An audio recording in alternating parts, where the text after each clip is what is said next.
Okay, in terms of the stuff, deadlines remain unchangeable, so quiz and assignments part 1. Be sure to complete that by February 1st. Again, quizzes and exams are on timers, so if you set one off, be sure to complete it before the timer runs out. And if you leave the quiz or the exam, the timer keeps on ticking. The assignments are on the calendar, so you can open one up, work on it a bit. As long as you don't submit it, you can keep going back to it and changing it. And just be sure to submit it by February 1st. The assignments don't auto-submit, so if you leave it undone past the deadline, it will be undone. Exam 1, quiz assignments part 2, March 1st. Exam 2, quiz assignments part 3, April 5th. Exam 3 and 4, quizzes part 4, April 26th. And these are all end of day, so 11 to 9 p.m. And then exam 5, the exciting final, 2-hour timer, 100 questions, deadlines May 1st, ending at 5 p.m. because that's when the normal final ends, so that way you get the full time for the class. Before pressing on to our new stuff, anything about the stuff that has been, or the stuff that shall be, or any stuff that needs stuff. Okay, so last time we're looking at cognitive biases. And the way to look at them metaphorically, well, a couple of ways. One is they're like glasses everyone wears, and so they color and distort the world that we see. Or you could also look at it as like oddities in people's brains, which is probably a more literal metaphor, which kind of screw up how we get information.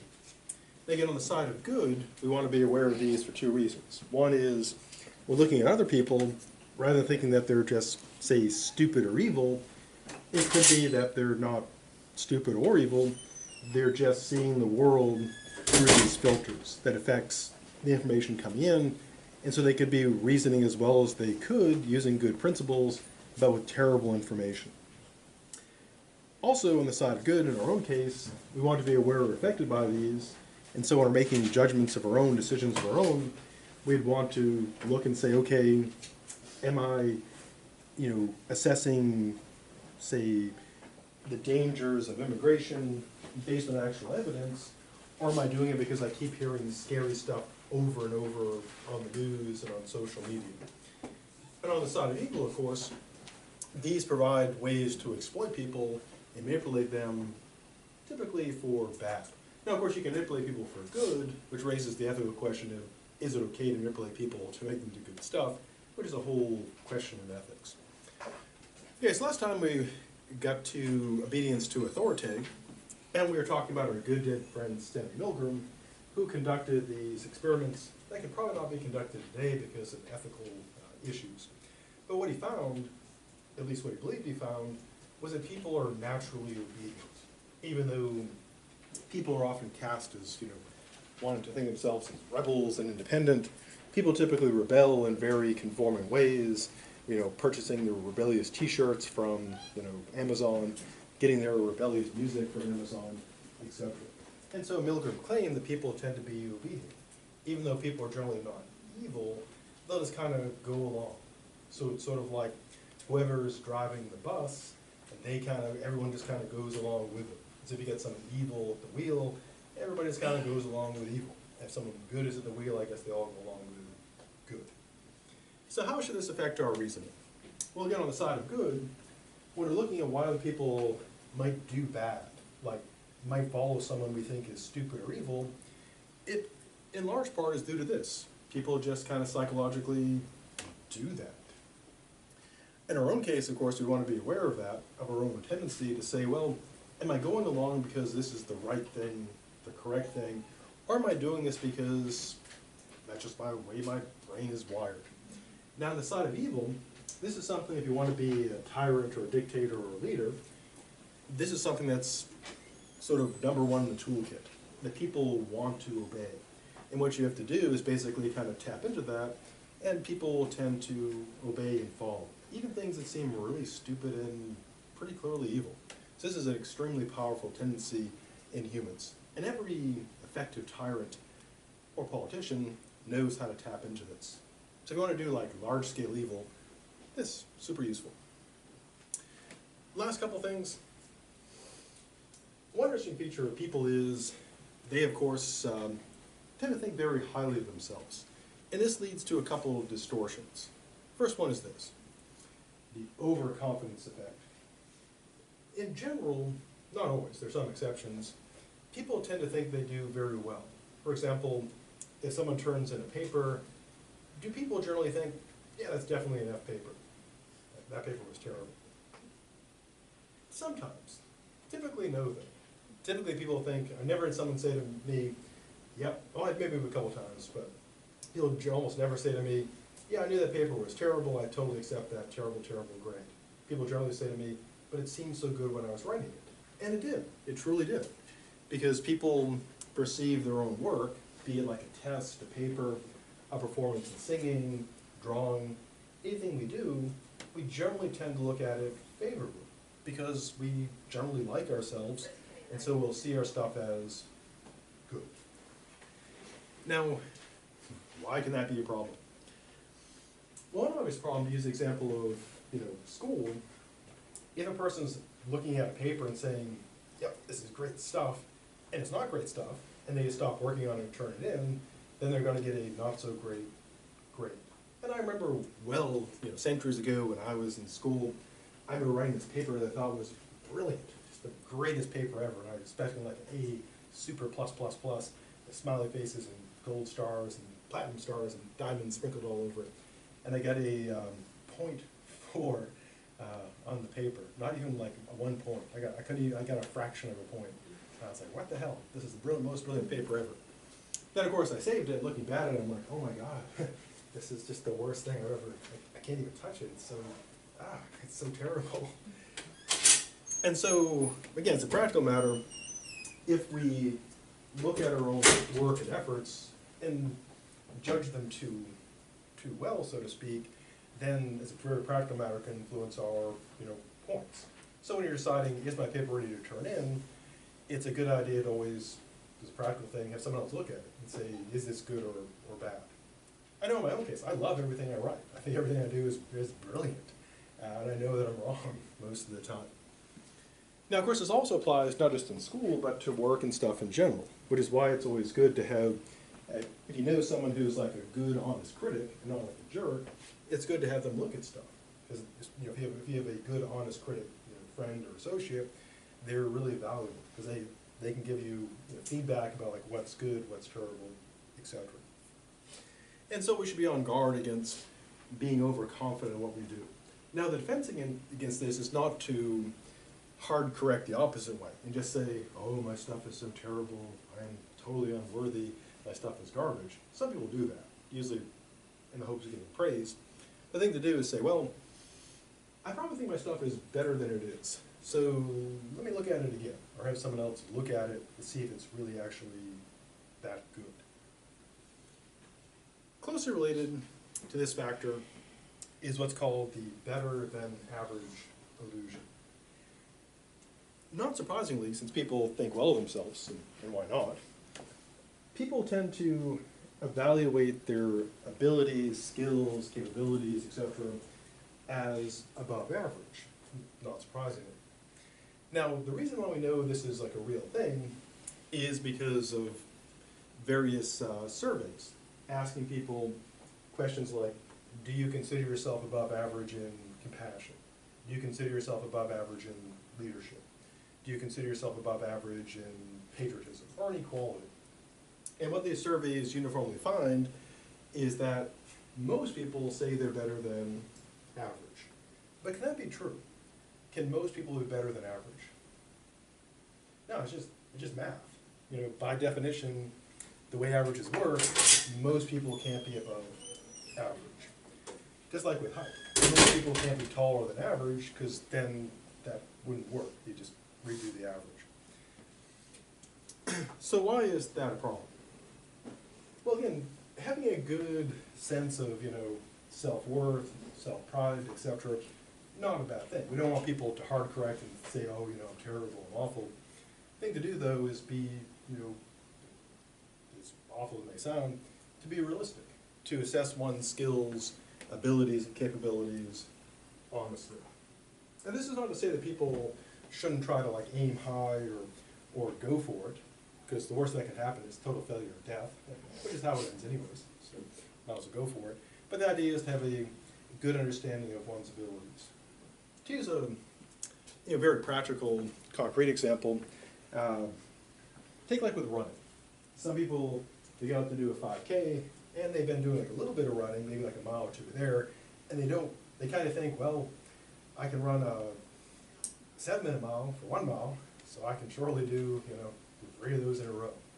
And they go and do that, and they're totally wrong. They realize that 3.1 miles, even though it's only 2.1 miles more than a mile, it's like quite a bit different. And if you throw on like a marathon, way different. And so if people think they're better than they are, better trained, then it ends badly.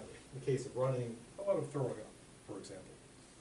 Now again, the idea is not to look at ourselves and say, oh, we're terrible, we suck, but to say, am I really assessing my skill properly? Am I really up to this task? Again, a good concrete example is like deciding to do like a marathon.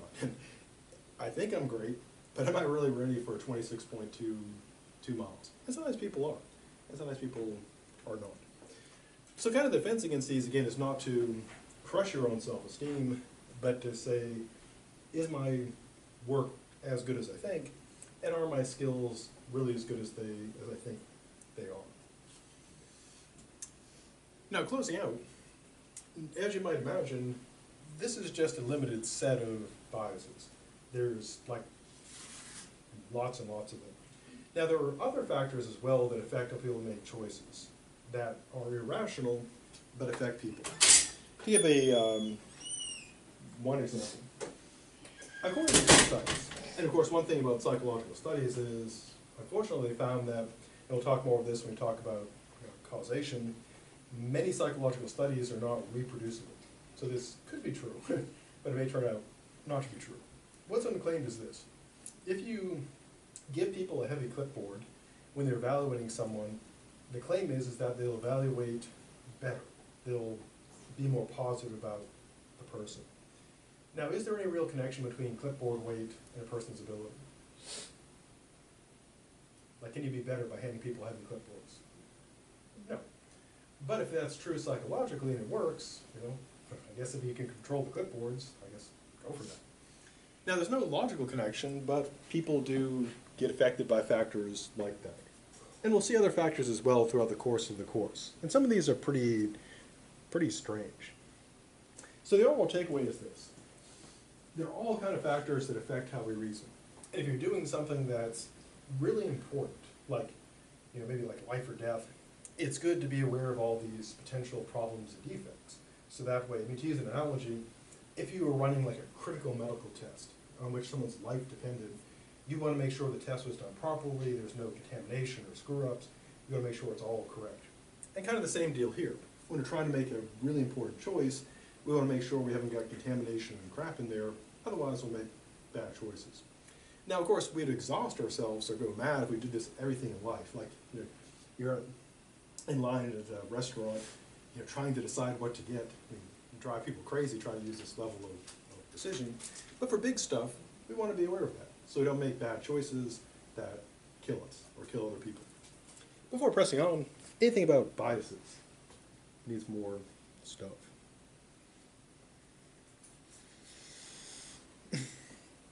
Now, philosophically, our objective is truth. Now, this is, of course, not the only objective in life. People could want power or fame and be willing to set aside truth in order to get power, fame, money, etc. And so a lot of how we think depends on what our ultimate goal is. So a person could use the tools of critical thinking, sort of anti-truth, to achieve their goals, to achieve money, power, and fame in a way that is totally dishonest. But from the standpoint of true critical thinking and true philosophy, the objective is truth. Now, people often ask, how do I win an argument? And the reply is, what is meant by win? Because philosophically, the win is you get truth. That's the win. But of course, in the practical matter, winning means that you beat the other person in the sense that people believe you instead of them, regardless of the truth. So our objective is truth. Now, as Pontius Pilate asked long ago, what is truth? As you might imagine, philosophers have been debating about it for a long time. Now, to avoid getting into epic battles over truth, we'll go with kind of the common sense view. Truth is when what a person says matches what is real, matches the world.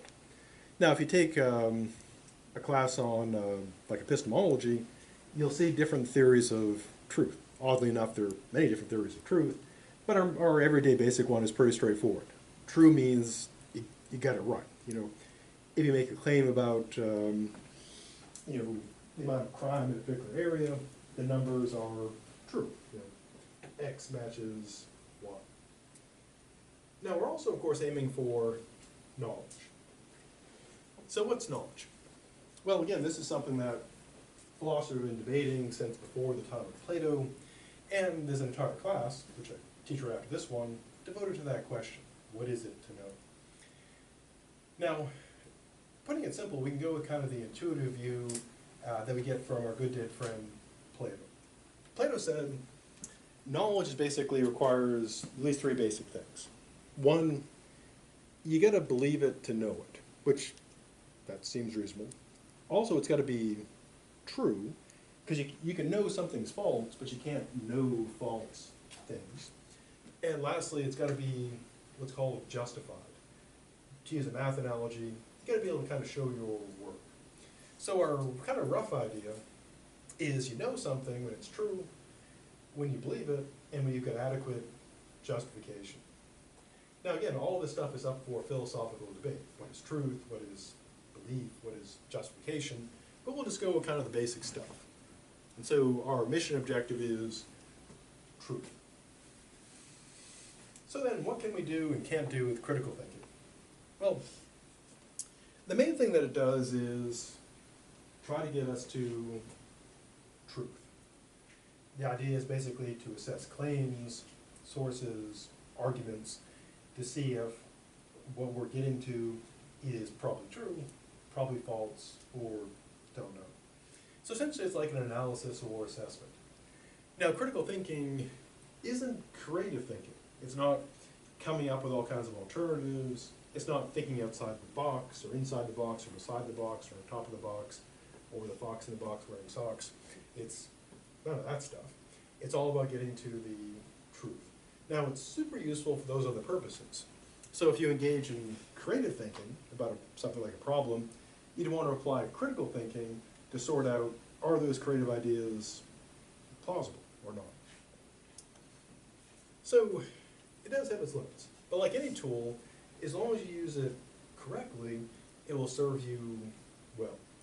So we're not going to learn how to think creatively or necessarily make the best decisions, but we'll see how we can tell if something's true, false, or not, which is pretty useful stuff. So what should you know about chapter 1?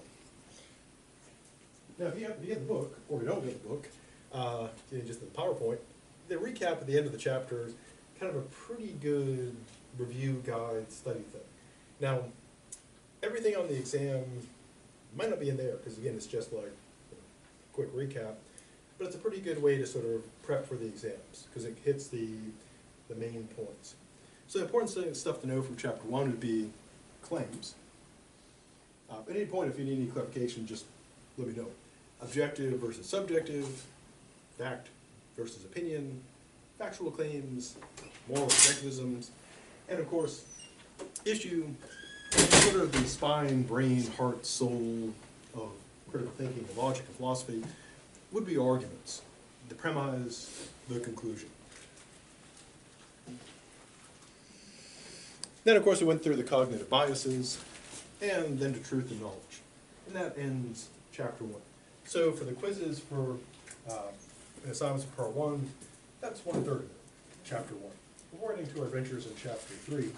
And again, we're skipping 2, because 3 used to be 2, but when they redid the book to make people buy new copies, they moved the chapters around and renumbered the questions. So that's why we're hopping to 3. So what are our objectives, our quests for chapter 3? Well, the following things. First, we're going to look at vagueness, how to spot it, how to defend against it, how to use it. Secondly, look at ambiguity. Same deal. What is it? How do you spot it? How do you defend against it? How do you exploit it? And then we'll look at generality, same deal, and also definitions, because they're very important. This will sound kind of weird, but if you control language, you in part control people's perception of reality. And in many things, perception is like politics. Perception is reality, which is not really true, because reality is reality, but how people perceive it, they think that it's real. And we'll look at the skills for crafting argumentative essays or speeches. Now, as we go through life, we face all kinds of lacks of clarity. Now, these can be, well, there's a couple ways clarity can fail. In some cases, people are just bad at like writing or talking. To use an extreme and political example, listening to Donald Trump talk about something, and I try to figure out like, what does he mean by that? And I'm not sure. And people have tried to use the sentence diagram to figure out what he means, and it's really unclear. And as you might imagine, comedians have been, that's kind of their deal now, is they'll take Donald Trump's tweets and try to figure out like, what he could possibly be saying. So there are of course other examples of lacks of clarity, but that's a pretty clear one. Now in those cases, it's probably not intentional. It's just when you have someone who's bad at language and communication and organization, etc., it's just bad communication. Now there are also cases where people, they know what they're doing and they're intentionally unclear, because what they're trying to do is confuse, mislead, or deceive people, which is also a useful skill. So sometimes it's just lack of skill. It's like someone just can't do the words properly, put it together. And there are other cases where people can put everything together properly, but instead they're assembling it so it's a deception or deceit. And we'll look at how to address both. Now, if someone's just kind of bad at it, in a way that's kind of maybe the least bad, because at least they're kind of like trying to communicate, and so they're not trying to actively like stop you, they're really trying to communicate with you, they're just not good at it. And so you can kind of work, hopefully, with them. If someone's an active deceiver, though, that can be problematic because they're actually trying to deceive you, so they're going to be contesting against you, which can make it harder. So what causes confusion? Well, as we'll see, vagueness, being too fuzzy, ambiguity, also problems with generality, problems with definition, and of course things like, grammar, putting things in logic, putting things together. And so what we'll learn in chapter 3 is, again, on the side of good and the side of evil, how to do the following. On the side of good, we'll look at how do you defend against, or hopefully try to clarify, when you run into lack of clarity, vagueness, ambiguity, etc. And in some cases, the rational response is just to say, I have no idea what this person means, so I can't say if it's true or false.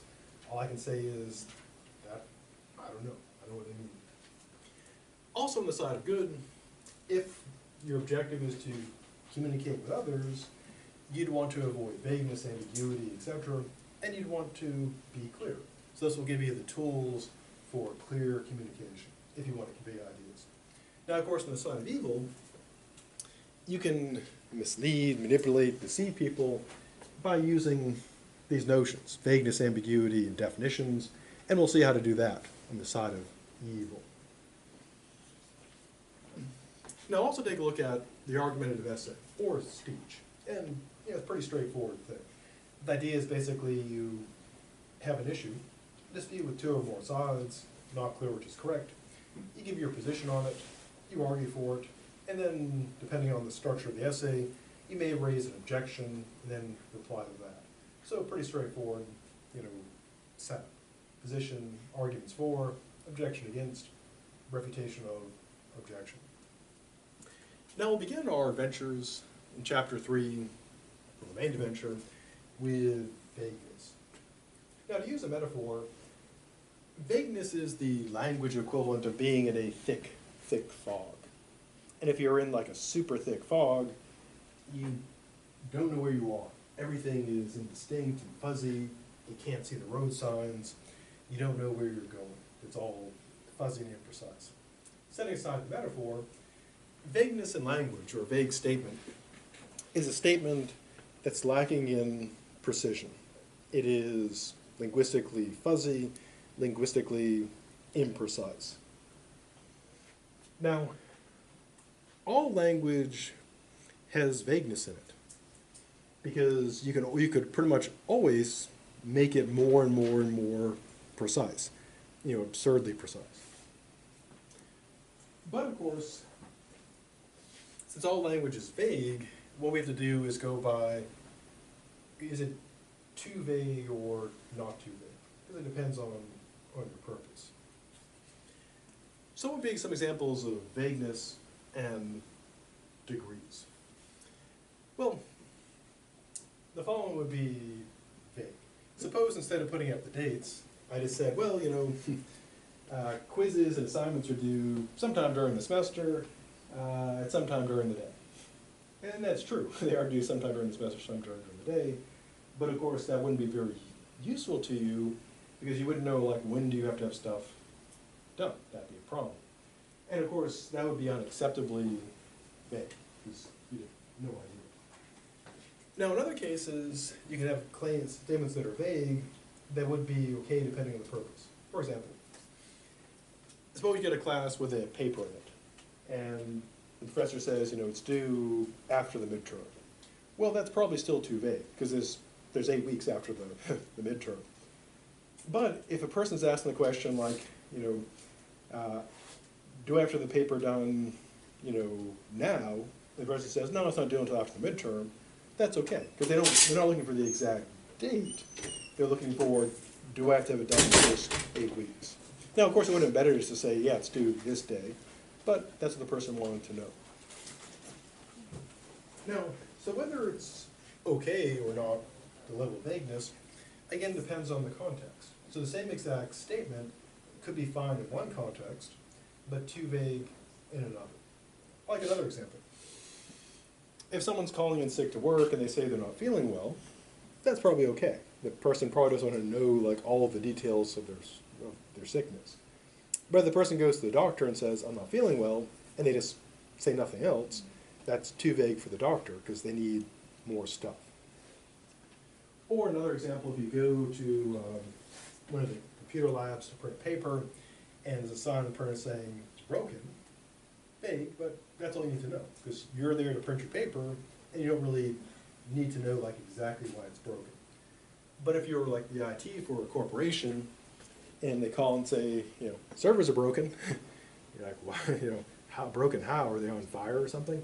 You'd need more info. So whether it's too vague or not depends on the context. So in order to know whether it's too vague or okay, you need to know the context of the statement. Now, there's some things, of course, that are probably too vague almost regardless of the context. Like if someone says, like, how much fruit or vegetables should you eat? And they say, enough, which is true, but that's way too vague. It's useless information. Because you should eat enough, you just don't know what enough is. It's kind of like, I had a friend who, whenever, like, you had a meal or something, you're serving them, you ask them how much you want, and they would say enough. And then when I started saying it was 0 was enough for you, and they stopped saying that. Amazing how it cured them pretty quickly. So how do you defend against vagueness of this sort? Well, if someone's saying something to you and it's too vague, if you can interact with them, the obvious solution is ask them. So if someone's like, years ago, back when I was a TA, I was a TA for Introduction to Philosophy class, and the professor said, write a paper on philosophy. Make it long enough. And I'm like, oh crap. Because I knew it was going to happen. So everyone comes to my office during my office hours, like, what do we do? I'm like, and I'm thinking, I have no idea because he told me nothing. You can't say that. And that was terrible, because if you tell people write a paper on philosophy, make it long enough and it's due sometime, that is terrible. But if you can interact with someone, hopefully you can ask them like, well, what do you mean by a paper on philosophy? And what is long enough? Because you need like a word count thing. Now, if you can't interact with a person, then it's more of a problem because you can't get any clarification. So probably the best thing to do is, well, it depends on the context, would be to like, if possible, do nothing, because you don't know what they mean. Or if you gotta do something, you kinda gotta guess like, okay, what could they possibly mean, so what can I do to do something about this? Or again, if you have a choice, just say, well, that's useless. I can't use that. Now, the way to tell it's vague, again, is to ask, do I have enough information to know what I need to know? If the answer is no, then too vague. If the answer is yeah, it's okay. Now, the side of good, when you're trying to communicate, what you want to do is you want to give enough information so the person knows what you need. Like, and one way to do this is kind of do the put yourself in their shoes position. Like, if I was in that position, what would I want to know? So if I was writing a philosophy paper, and would long enough be good description? No, I'd want like page or word count. And so you'd say, what do I need to tell people? How much detail do I need? Now, as a practical matter, of course, the reason why you want to consider that is because too much information can be problematic too. Because, you know, if you just keep putting out information, people stop listening, they get bored, and bored just takes up too much time. So you need a kind of a fine balance between, am I giving enough information, but not crossing over to too much? Now, in general, if it's important, you'd probably want to err a little bit more on more, more. Because then people can just kind of, if they don't need it, they can just kind of ignore that. Because if you need it and don't got it, you're not going to be able to get it. But if you don't need it and you got it, then you're fine. You know? It's kind of like with going on a hike in the desert. It's better to have like a little bit too much water than not enough. Because not enough means you die in the desert. That's bad. Having a little bit too much means, well, you get some water left over and you're not dead. So that's good. Now, on the side of evil, vagueness can be very useful. Because with vagueness, you can make, well, one common use of it is making promises that are not really promises, because you're not committing to anything. Like, think of, well, as examples, just listen to politicians talk, because they'll, or advertising. When politicians talk, they'll say they're going to make America great again, or, protect the border, or they're going to, taxes are going to be fair. So what does that mean? Like in dollars, how much is that going to be? If someone says, taxes are going to be fair, how much will you be paying? I have no idea. I mean, I have an idea of like what would be fair to pay, but I don't know what they mean. And same with advertisements. They say things, it's like clothes brighter than bright, or a revolutionary new watch for the people of tomorrow. What does that mean? This means buy or crap, I guess. So I don't know. Now, by being vague, though, you can promise people things in advertisement or politics, things that sound good, without really being committed. Because if you have it vague enough that it sounds good, they really can't call you on it. So if I say I'm going to make America wonderful again, what does that mean? What kind of thing would show that I didn't make America wonderful again? So on the side of evil, vagueness is super useful, especially in the context of promises, because you can, commit without actually committing to anything. Also, kind of like hedging your bets, like people when they're asked to pundits or to predict stuff, vagueness can be useful. Also, again, like in personal life, sometimes it can be useful in a practical sense, like you don't want to, if you have a friend and you don't really like their new boyfriend, girlfriend, or whatever, and they ask you, like, what do you think of them? You can say, like, oh, they're interesting or different. And, of course, you're not committing to anything, so you're kind of, like, not angering them, but without actually committing to anything untrue. So that's vagueness. Now, there are some words that are, in a way, inherently vague. They're called relative words.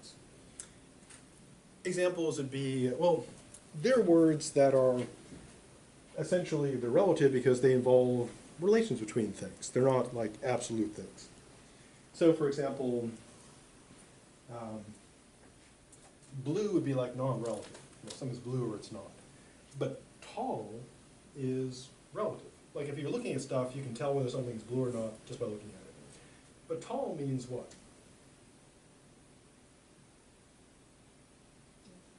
Yeah, they're tall. And you're taller, not absolutely, but relative to others. So you can have someone, if you say someone like is a tall jockey, how tall would that be? Probably not super tall, because jockeys are, picked because they're small. But if someone says, a tall professional basketball player, you're probably picturing someone really tall.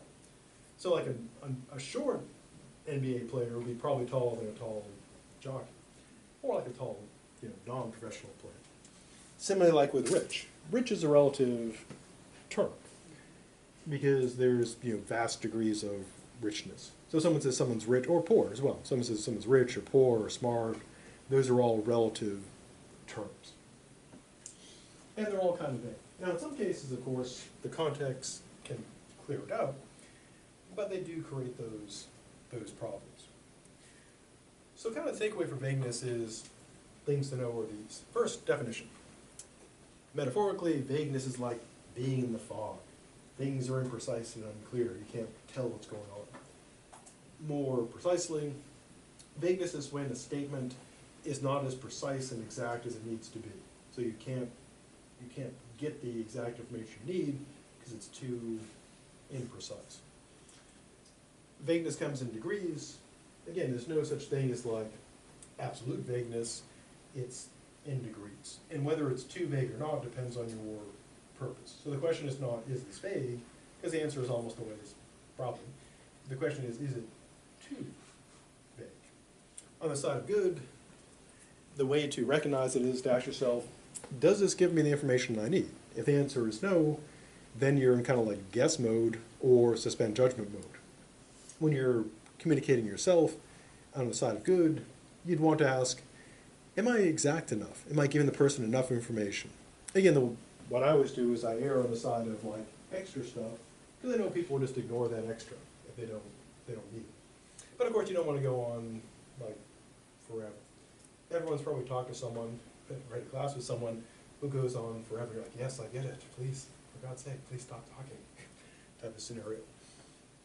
And on the side of evil, it's a very useful way to say things without committing. And it's very useful for making, non-committal promises. So if you're considering a career in politics or advertising, this is really useful. Or in everyday life. We all do this. Like, we don't really want to, insult somebody or commit to something. We'll just say like, oh yes, they're interesting, or oh yes, of course, I'll probably go. Okay, before pressing on, anything about that? It needs more.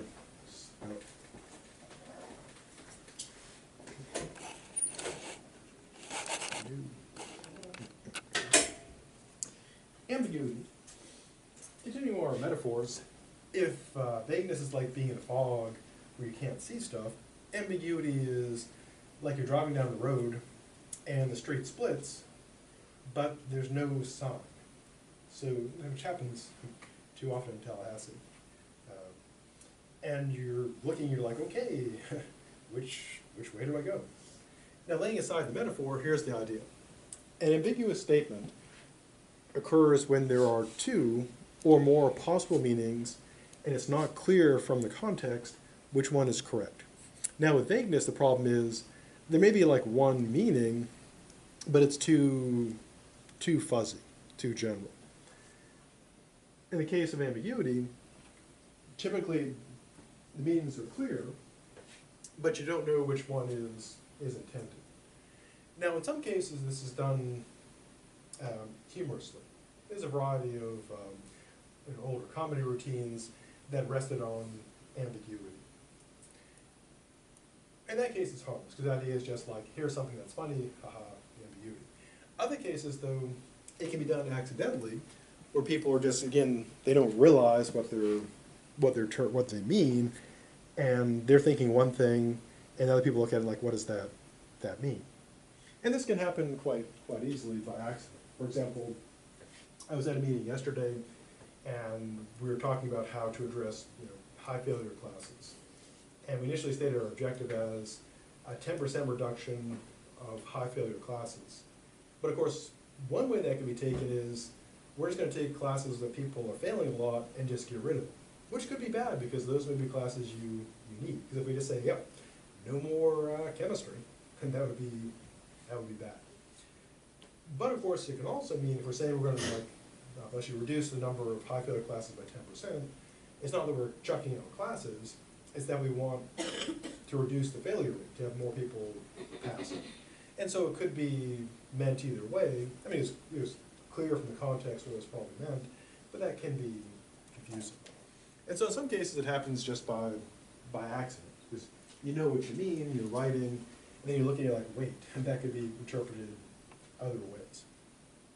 Other times, though, it happens intentionally, as we'll see some examples soon, where people use ambiguity in order to manipulate or deceive. Now again, if someone's doing it accidentally, they probably, and they're trying to communicate with you, they're probably fine with saying, oh yeah, this is what I really meant. If someone's doing it deceptively, they're of course going to try to fight and resist. So the general definition of ambiguity is, again, two or more meanings, not clear what is intended. Now, ambiguity breaks down into a few different types. First is what's called semantical ambiguity. Semantical ambiguity occurs, and it's called this because of semantics. Semantics means, well, meaning. If you've had like the English classes, you've probably heard of semantics and syntax. Basically, kind of crudely put, meaning of the words, and syntax is the grammar stuff. And so there's two general ways things can be ambiguous. It could be that a particular word or phrase has multiple meanings, and it's not clear what is intended, or it could be the way the sentence is structured, that the way it's put together creates the ambiguity. In other cases, it could be like a mix of both. Now, from a practical standpoint, the most important thing is to be able to recognize, okay, is this ambiguous? And if you're not sure, is it like syntax or semantics, not as critical as knowing, okay, this could mean multiple things. So that'd be an example of semantical ambiguity. Well, to use an example of like a minor or harmless one, it'd be something like this. If someone says, my friend Dave doesn't use glasses.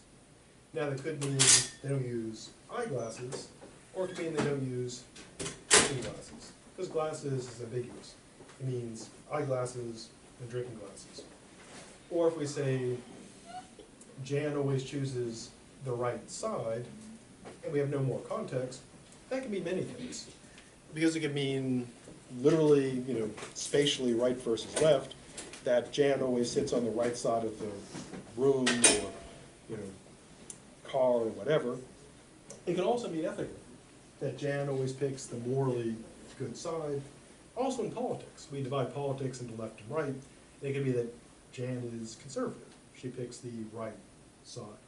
And so if we say, Jan, she always chooses the right side, we can mean at least three things.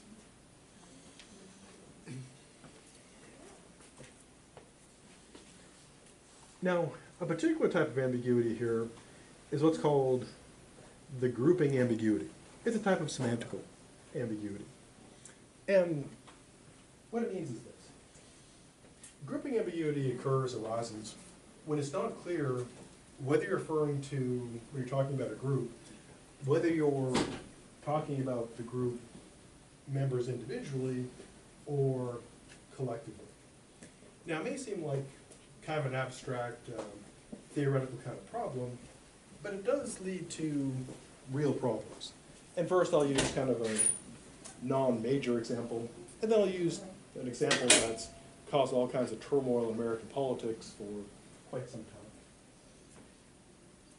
As the simple example, if we take the claim that nurses make more than doctors, And of course it's ambiguous, because we could mean we're comparing individual nurse to individual doctor.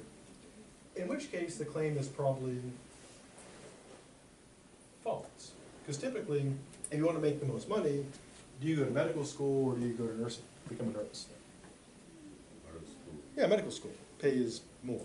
So individually, doctor, that would be not true. But how many more nurses are there than the doctors? Yeah, lots and lots and lots.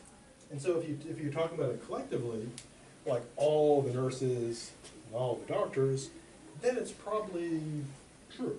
Because although a doctor makes more than nurses, there are way more nurses. So collectively they probably make more.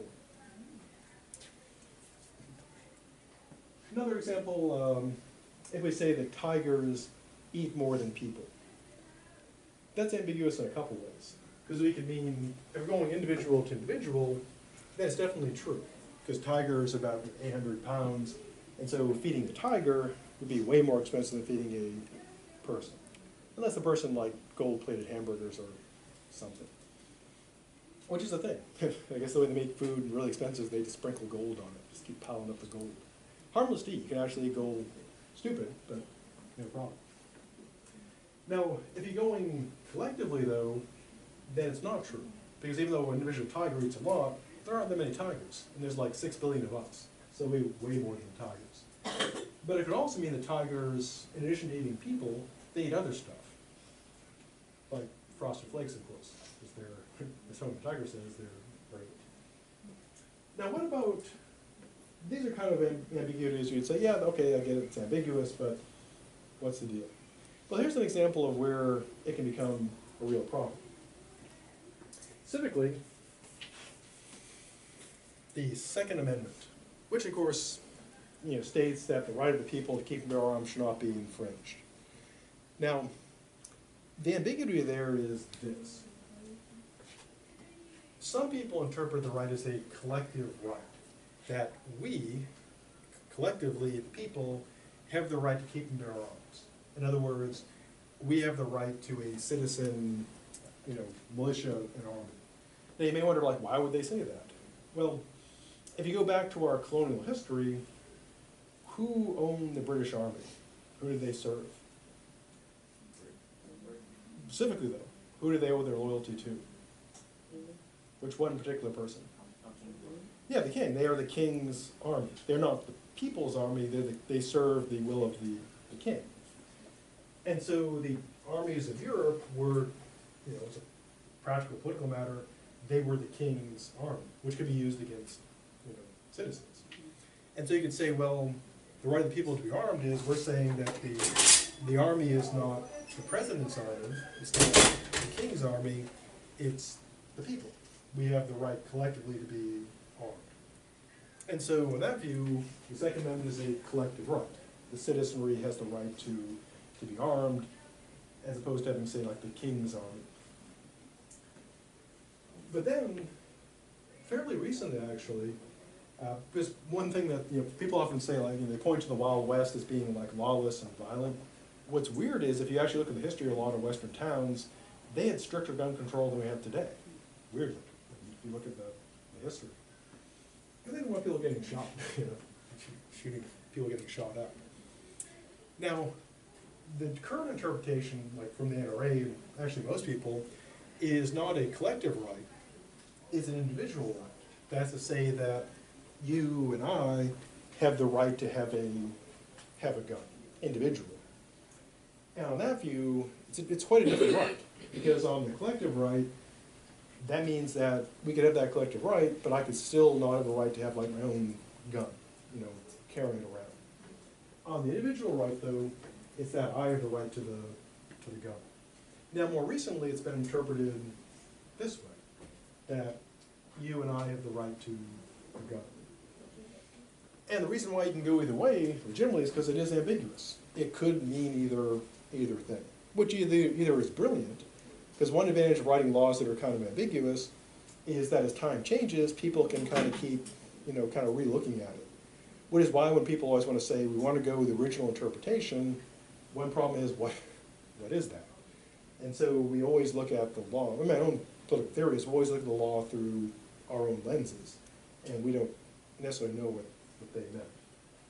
Yeah, so the battle of the Second Amendment is kind of an interesting one. And if you look back at the history of it, again, it's what we think today. I have a right to have, my gun. But you go back to the past, it's a very different view of what the Second Amendment meant. Because in part because of that ambiguity. Yeah, so grouping ambiguity can have real political consequences. Now, being from Maine, of course, I believe the individual, because start shooting when I was 10, you gotta have guns in Maine. Because if you read Stephen King novels, you know why you don't have that.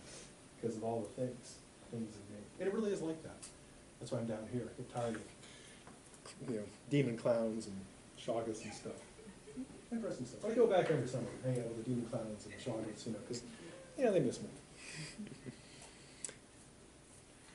Okay, so that's grouping ambiguity. Before pressing on, though, anything about grouping needs more stuff. Now, the way to sort of correct it is, and usually when people do this, it's kind of like accidental. Although they could intentionally kind of like try to exploit it, the thing to do is ask yourself, which is the more, if it's kind of like accidental, what do they probably mean? Like if someone says nurses make more than doctors, and you think they're, reasonably well informed, you say they don't mean that individual nurses make more, they mean nurses collectively make more, so that's probably what they mean. If someone's being deceptive, though, trying to manipulate it, then it can be more problematic. You try to figure out what are they really trying to say.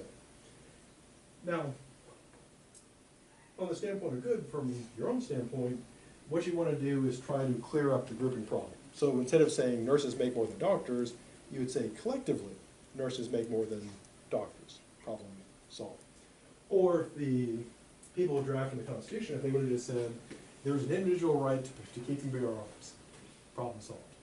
But again, maybe they were being smart about it. Just said, hey, who knows what's going to do in the future? Let's be like nice and ambiguous, and that way people can just keep.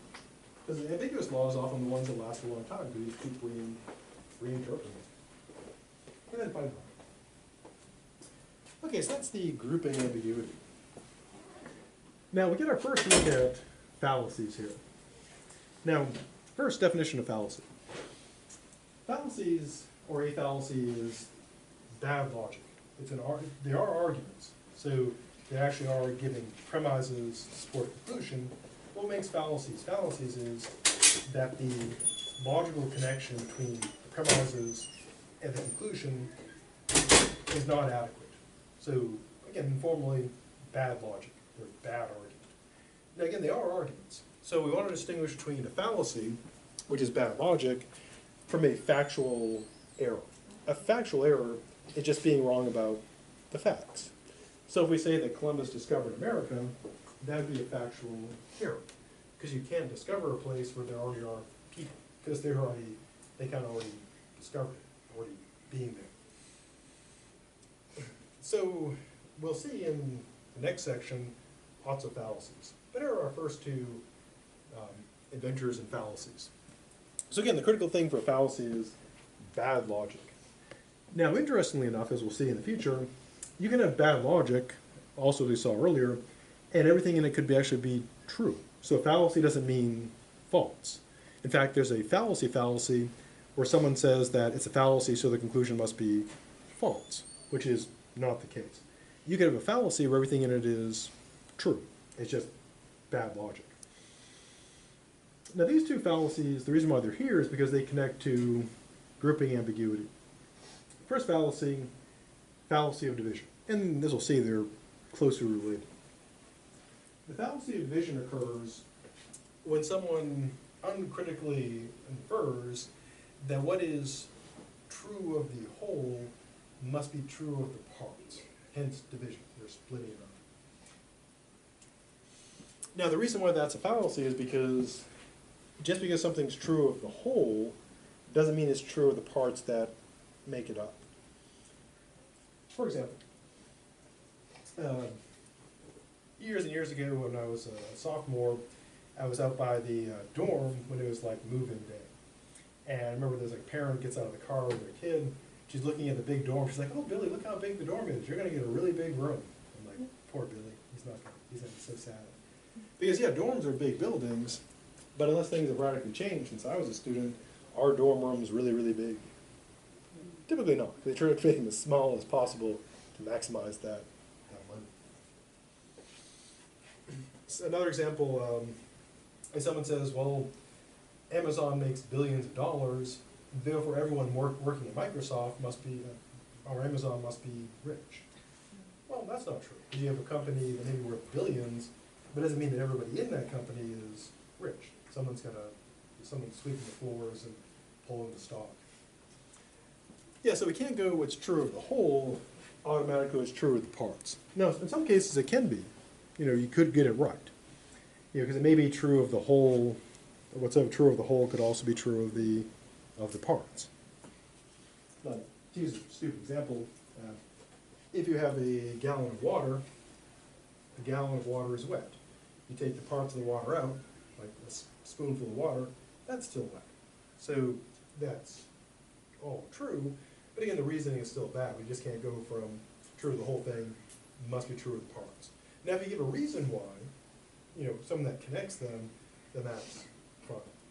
So it's not a mistake to always say, to infer that what's true of the whole is true of the parts, if you have something that does bridge the logic, that connects them.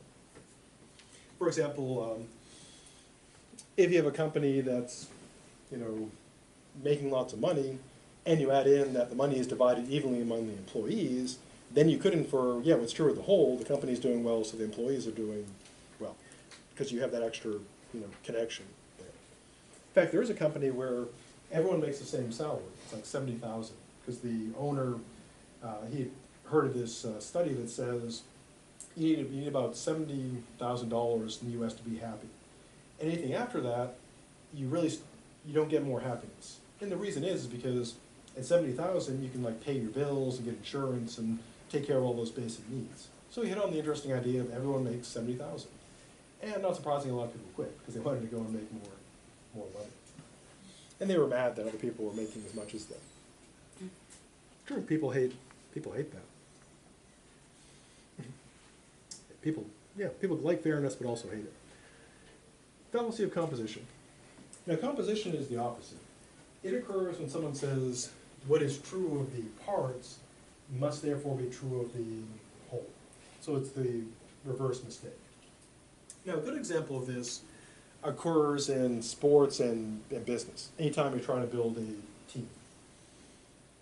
Now, back some years ago, it used to be that pro athletes were not allowed to compete in the Olympics, because the Olympics is supposed to be amateur.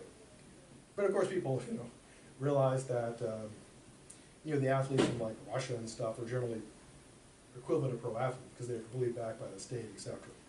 And so they decided to make an exception, and they allowed NBA players to play in the Olympics. And we thought, of course, we were going to win, because we have the best players. But, as they say, there is no I in team. There is an I in win, of course, as the great philosopher Michael Jordan said, and he's right about that. But we believe we're going to win the gold, but you may have the best players, but they need not be the best team, because they might not work together well enough.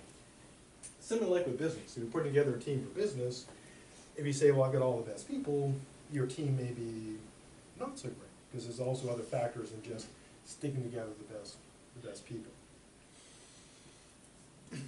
And also, as a final example, in chemistry, you can have surprises there. For example, suppose it's a warm summer day. Would you drink a cool, refreshing glass of chlorine? Exactly. Yeah, would you drink chlorine? No, it's super poisonous. Use it to clean our pools. There's also a metal called sodium, which it's kind of a gray, silvery metal. It's kind of, it's kind of like clay. And it has an interesting property. When it gets in water, it burns, which is kind of weird, but cool. The reason why I know this is back when I was in junior high, at the end of every year, the physics professor, the science professor or teacher would take sodium, he'd give a piece, and he'd put it in some water, and he'd go, and this is before the internet, so we were like, this is in Maine, so that was about the coolest thing we'd see, except for moose. attacking cars. That's pretty exciting. And the year, when I was in 7th grade, the end of the year comes, he puts the sodium in some water. I guess there's some kind of defect in it, because it shot like a rocket up to the ceiling, hit the tiles, and spread out. And then that would have been okay, but then the sprinklers kicked in. And normally that would be a good thing, but it's sodium. So what it was doing was spreading it across the tiles and setting it on fire. And so the whole ceiling tiles just burst into flames. It was awesome. I love science. But unfortunately I learned that science is not just burning things. So I can't be a scientist. That's all I did during science class. Every experiment I would add the flame test. So no matter what it was, there was going to be fire. Got me in a lot of trouble. I think if I've been allowed to burn more things, I probably would become a scientist. Which would probably be terrible, because I'd probably be, there'd be a lot of things on fire today. It'd be like Ohio's on fire, or Florida, wherever I end up. Yeah, so that's, and now if we take those two things, if you want to make like a super weapon, you think if you take sodium and chlorine and combine them, you have ultimate destruction. But actually, what do you get?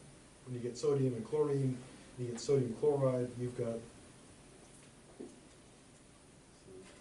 yeah, sodium chloride is just table salt, which is, may give you high blood pressure, but it won't blow up. So what is true of the parts, the super dangerous, is not true of the whole. And there are many, chemistry is a good example of these fallacies, because what's true of many chemicals individually, being like super dangerous, combining them makes a lot of harmless stuff. Also, many chemicals that are harmless on their own, you combine them and you get like super dangerous stuff. Like if you look at all the warnings on household products, combined they get like nerve gas. So individually they're not too bad, but collectively they become nerve gas. Which is why I always check the labels instead of combining stuff. And somebody combined them and found out about the hard one. Okay, so grouping ambiguity, fallacy division again is the fallacy is someone takes uncritically what's true of the whole must be true of the parts, and that need not follow. Composition is the opposite. What is true of the parts is uncritically taken to be true of the whole. Before moving to syntactical ambiguity, anything about this that needs more stuff? Oh, which one? Grouping ambiguity occurs when it's not clear whether the statement is referring to the members of the group as individuals or collectively. So if someone says that, say, retail workers make more than managers, individual to individual, probably not true, but collectively probably true, because there are many more workers than managers. So the essential part of grouping ambiguity is it's not clear if you're comparing individual to individual or group to group. Now, in some cases, you'd be able to sort out what is meant, but as we saw in the example of the Second Amendment, it can be problematic. Like when you talk about the right of people to keep and bear arms, does that mean collectively, that we have a right to an army that serves not the king, but the people, or is it that you and I have the right to have the guns? So, now the way to sort out grouping ambiguity is to ask, which is it true about, or when you're, writing or communicating yourself, to indicate, like to say, like collectively or individually. Those words usually fix the problem. Okay. Anything else? Syntactical ambiguity. This deals with the syntax. The individual words can be clear, but it's the way they're assembled together that cause the problem. So, for example, if you have like a headline in a newspaper that says, "Deer killed 7,000," we know what deer is, we know what kill is, we know what 7,000 is, but the problem is the way the sentence is put together. Is it that 7,000 deer were killed, or is it that Bambi has gone off revenge and massacred 7,000 people? Now, we probably know which one is true, unless it's like in that Shyamalan movie, The Happening, the deer edition. So with the syntactical ambiguity, the way you fix this is by basically restructuring the sentence. So you'd say, 7,000 deer were killed. You know, problem solved.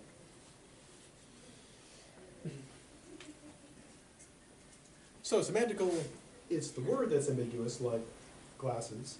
With syntactical, it's the structure of the sentence. So if you fix the sentence structure, you fix the ambiguity. Now again, on the side of evil, what you do is pick words that have multiple meanings, put them in there to cause confusion, or structure the sentence in a way that causes confusion. The way to sort it out, or write clearly, is think of like how many meanings does this word have, and then put in like another word to fix it, like eyeglasses, for example, or put in some context to, like, Jan picks the morally right side, problem solved. Or syntactical ambiguity, 7,000 deer were killed, and problem solved. Now there can also be, one thing about pronouns is, of course, they can be ambiguous. If you've ever seen the YouTube channel CinemaSins, it's kind of fun. It saves me a lot of money, because that way I can go and see a bad movie quickly and see why it's bad for free, which is good. That's what I was talking about happening, because I haven't watched it because I heard it's terrible. So I just watched it on CinemaSins, and I had to see how terrible it was, and yet not have to pay for it, which is, I guess, good. But one of the things they reference in there is, in many movies, they'll play the pronoun game, where you say, they did this or he did that, and you don't know who they're referring to, which the person who does that finds it very annoying. So why are ambiguous pronoun references a problem? Well, the reason is you don't know what it's referring to. For example, suppose someone says, you get a computer with a hard drive in it, and someone says, to Steve, oh yeah, when I pull the hard drive out of the computer, you can have it. Now, it, of course, is an ambiguous pronoun reference because it could be referring to the computer, that could be the it, or the hard drive, that could be the it.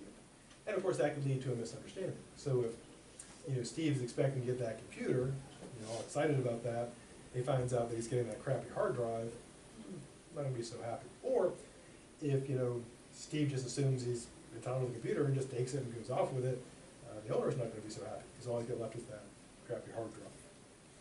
Now the way to fix ambiguous pronoun references is, again, to be clear. Like, once I remove the hard drive, you can have the hard drive. So problem solved. Now sometimes they might feel like if you're talking or writing a little kind of repetitive, you're saying the same thing twice, but in some cases it's more important to be clear than seem to be not repetitive. Another example, like if someone's writing a philosophy paper, and they say, for example, Descartes believed in a soul, Hobbes denies this, he is right. Well, who's the he? Descartes or Hobbes? And again, it would be kind of repetitive to say Descartes believed in the soul, Hobbes denied it, Descartes is right, but at least it's clear. Now, there are other types of ambiguity, kind of ironically, that it's not clear exactly what type they are. Maybe they're syntactical, maybe semantical, but again, the important thing is to know that it's ambiguous. So again, if on the side of good, being able to recognize it and diffuse it, say, I don't know what's meant here, or I need to reword this so people know what I mean, or on the side of evil, of course, using it for evil. Now, as I mentioned, turning to the side of evil, ambiguity can be quite useful. With vagueness is very useful for vague promises where you essentially promise nothing, because it's just so amorphous. Ambiguity is very useful for misleading people by having, again, you have two or more meanings, and the way you kind of use it to manipulate people or confuse them is you try to push them into believing it's one thing when in fact you mean the other thing. Because that way you can say dishonestly, oh, I didn't mean that, I meant this. And again, the words mean, the word does have those multiple meanings, so who are they to say that that wasn't what you originally meant? So mastering ambiguity can be useful on the side of evil. Again, you pick words that have multiple meanings, and you lead people to think it means this, and then you kind of, bait and switch them, you're like, oh no, I meant this. Here's a actual example. Some years back, I was looking at my credit card statement. I look at it every month because you always want to check your credit card statement, because that's where you spot all when your credit card is inevitably stolen. And every credit card I've ever had has always been stolen. No matter.